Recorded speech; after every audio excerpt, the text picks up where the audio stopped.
Bonsoir, bonsoir. On va attendre un peu que les gens arrivent. Bonsoir, Élisabeth. Bonsoir, Dominique. Allô? Bonsoir. On est à cette discussion d'Arena pour parler un sujet cette semaine. Hein, on va parler des officiels hors glace et sur glace. J'ai bien hâte d'entendre que vous nous partagiez votre histoire, les filles. On va attendre encore un petit 2-3 petites minutes que les gens se joignent à nous.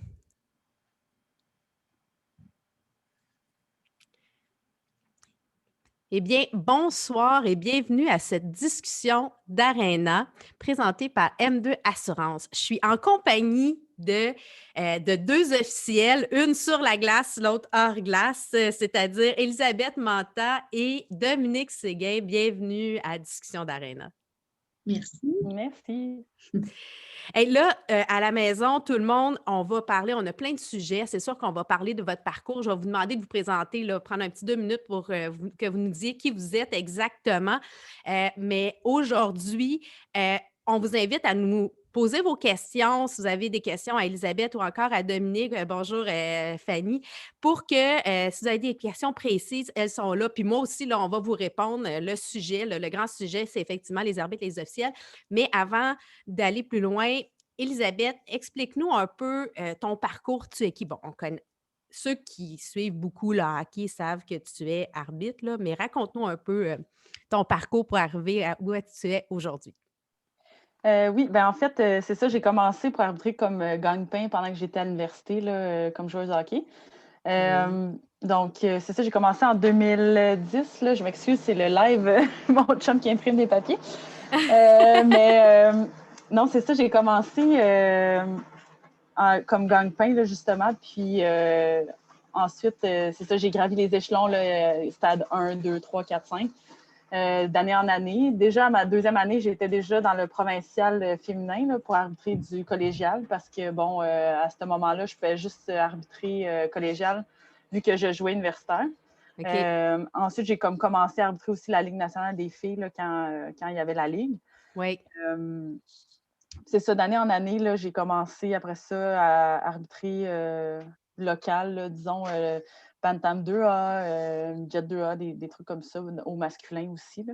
Là. Ensuite, c'est ça, j'ai arbitré au niveau Midget Espoir quelques années avant d'être promue Midget 3A. Oui. À cette époque-là, j'étais la seule active à ce moment-là. La deuxième, la première étant Mélanie Bordelot. Oui. Donc, c'est ça. Donc, après ça, j'ai fait 2 ans comme ça. Puis ensuite, j'ai été promue aussi au niveau junior 3, au niveau masculin aussi. Donc, Un c'est beau ça. parcours pour Ouais. finalement être invité au mondial.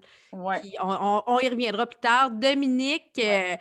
Dominique Séguin, qui est officiel hors glace, auteur. Explique-nous un peu ton parcours. Bon, ben, moi, un peu comme Elisabeth, comme les arbitres, j'ai commencé, ça fait 7 ans que je suis marqueur. J'ai commencé en bas de l'échelle du Pee-wee Atom Midget. Euh, Après ça, j'ai été responsable des marqueurs à l'Association de hockey mineur Châteauguay. OK? Euh, Ça fait déjà 3 ans que je suis la responsable. Puis j'ai aussi, je suis rendue marqueuse officielle du Midget 3A à Châteauguay, les Grenadiers.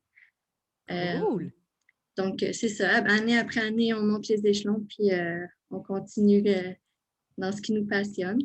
Puis, Puis tu as écrit le livre quel est ton but?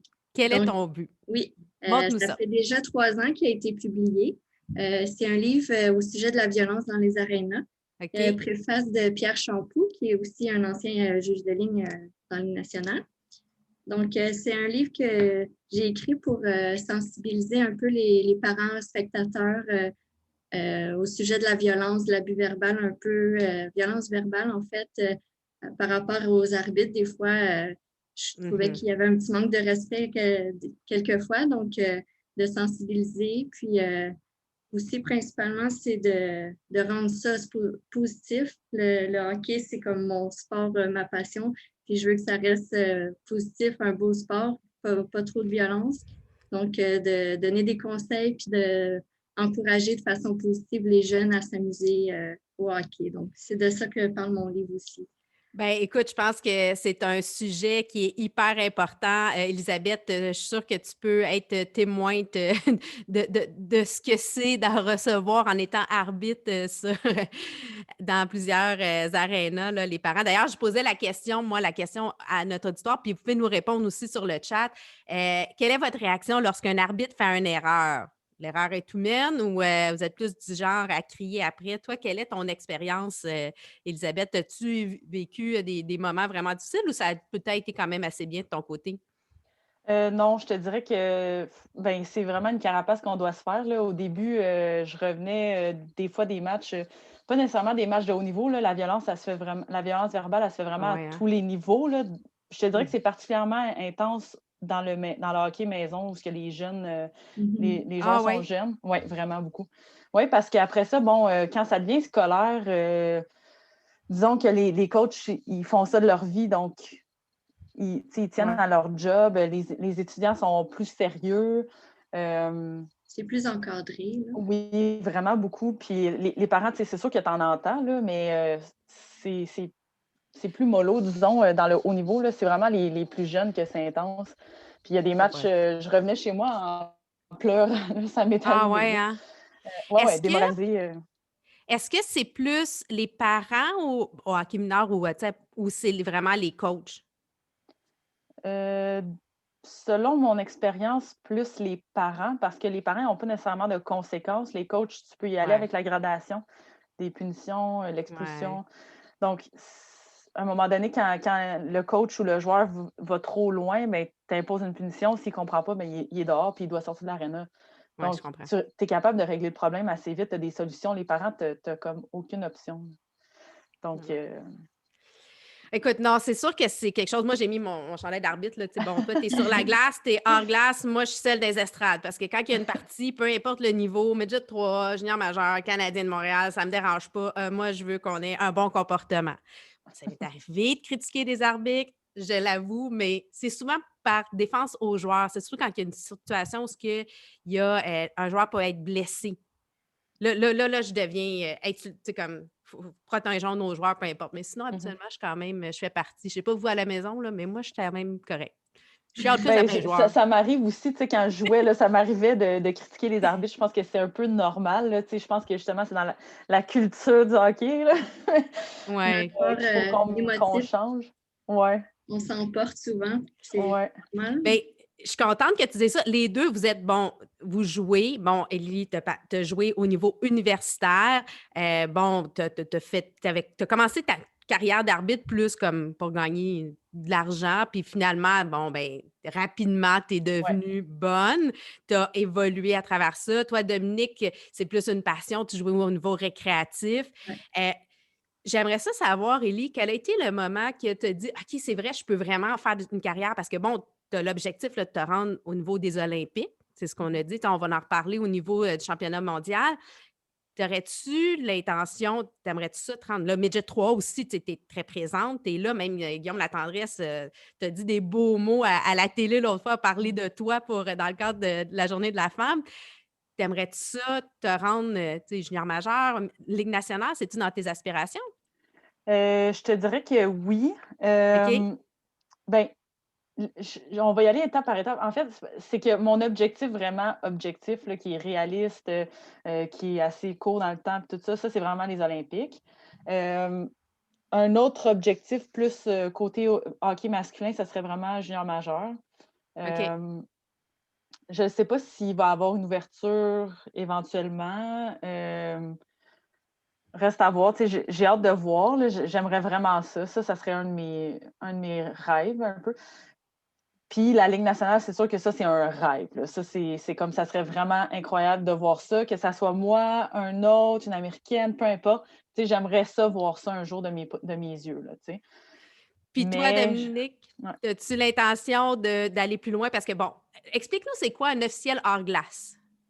En fait, c'est chronométreur, marqueur, ça, ça met les temps au tableau, les punitions, ça remplit la feuille de match.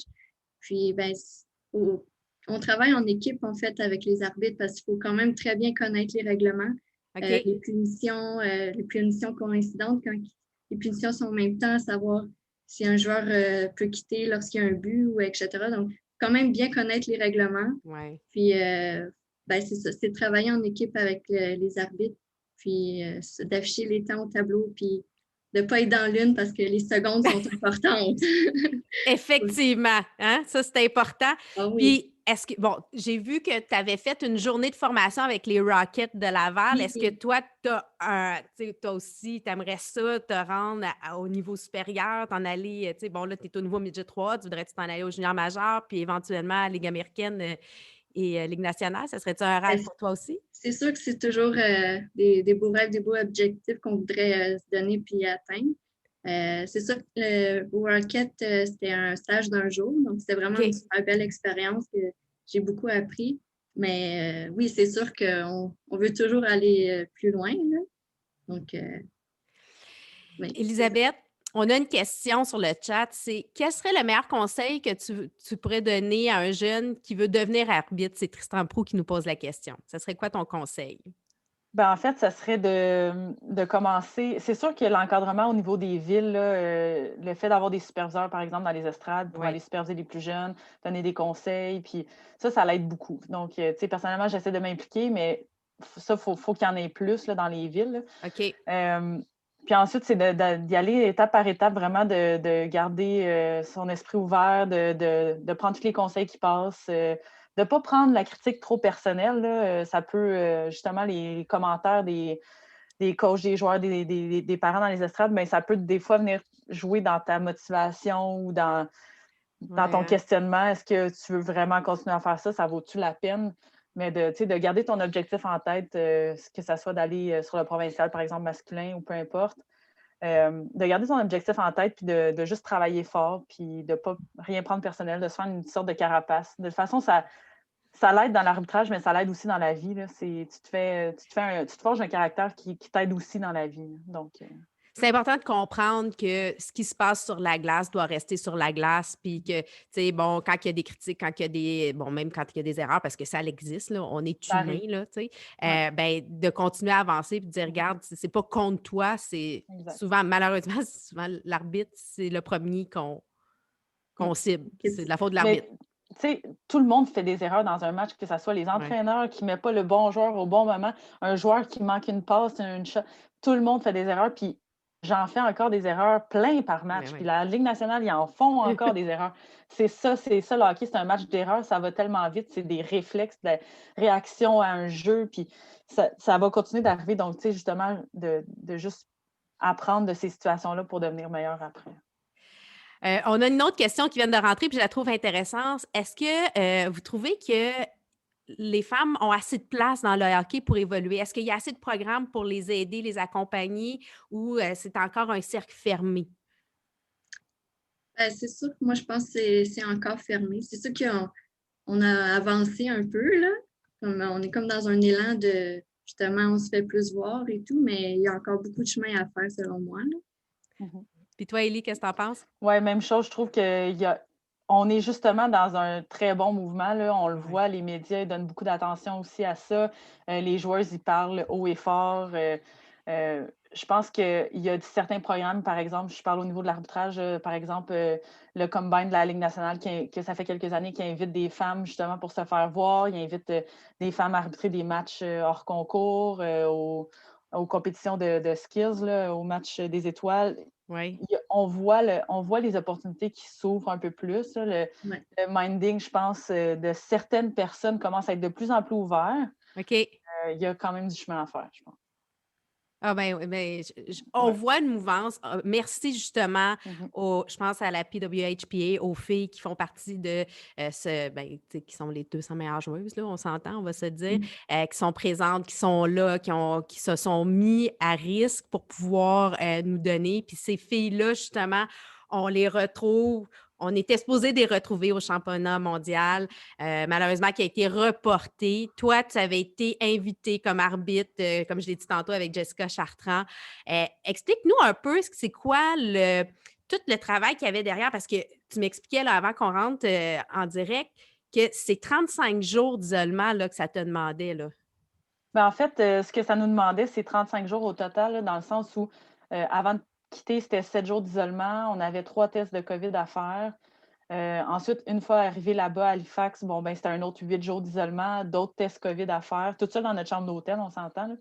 Puis ensuite, c'était le début des games hors concours puis du tournoi jusqu'à temps qu'on revienne ici. Moi, j'étais chanceuse, c'était au Canada, donc j'avais pas d'isolement à faire vu que j'étais dans le même pays. Mais il y a d'autres arbitres internationaux qui avaient un autre isolement de 14 jours à faire. Donc, Ah non, c'est quand même demandant. Puis bon, c'est sûr que, tu sais, on le sait, autant les joueuses que, bon, les arbitres, vous êtes, tu sais, vous avez un métier autre, là, tu sais, c'est pas, malheureusement, on aimerait ça. On aspire un jour à ce que tout le monde puisse avoir, c'est ça, son principal métier, mais ça demande quand même de coordonner beaucoup de travail, là, tu sais, puis ouais. si ça se là, ça va se replacer, là. Mhm. Moi, je suis confiante. Je le souhaite, on l'envoie, qu'on va avoir, surtout en année olympique comme ça, Ouais. c'est quand même beaucoup de temps sans pratique. Puis, tu sais, on parlait aussi du fait que, bon, cette année, il n'y a pas eu d'hockey, même au niveau, tu sais, bon, toi, tu es dans le midget 3A, très présente, même toi, Dominique, au niveau, mais il n'y a pas eu de saison. Fait qu'il n'y a pas eu de chance de se pratiquer autrement. Fait que comment arriver, tu sais, même tous les arbitres, c'est un peu comme ça, comment se retrouver, là, au niveau des Ouais. Olympiques, là. C'est stressant, là. Ça joue un peu sur le mental, comme je te disais tantôt, là. Tu te questionnes à savoir, es-tu encore De aussi. niveau?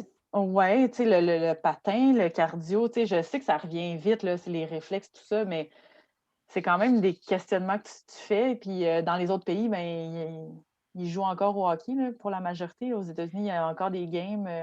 Fait qu'on est Non. désavantagés, là. Ouais, ouais. Parce que c'est pareil comme le joueur, tu as besoin d'une game shape. Mhm, mhm. Excusez-moi l'anglicisme, mais c'est ça, tu Ouais. sais, c'est ça. Ouais, je m'entraînais 4-5 fois semaine facile, puis des gros entraînements. On s'est préparé pour ce tournoi-là. Là, veux pas, Ouais. tu veux pas arriver là avec 30 livres en trop. Puis, tu sais, fait on s'est entraîné pour arriver game shape, justement, mais le fait de ne pas patiner, c'est énorme. Là. Par exemple, je prends en décembre, il y a un an et quelques, j'étais allée arbitrer Canada, la série Canada-États-Unis Oui. dans l'Ouest canadien. Puis justement, j'étais arrivée là, j'étais même pas stressée parce que j'avais fait plein de matchs midget 3, junior 3. Je savais que j'étais de calibre à arbitrer là. Là, c'était pas du tout la même histoire, mais pas du tout, là.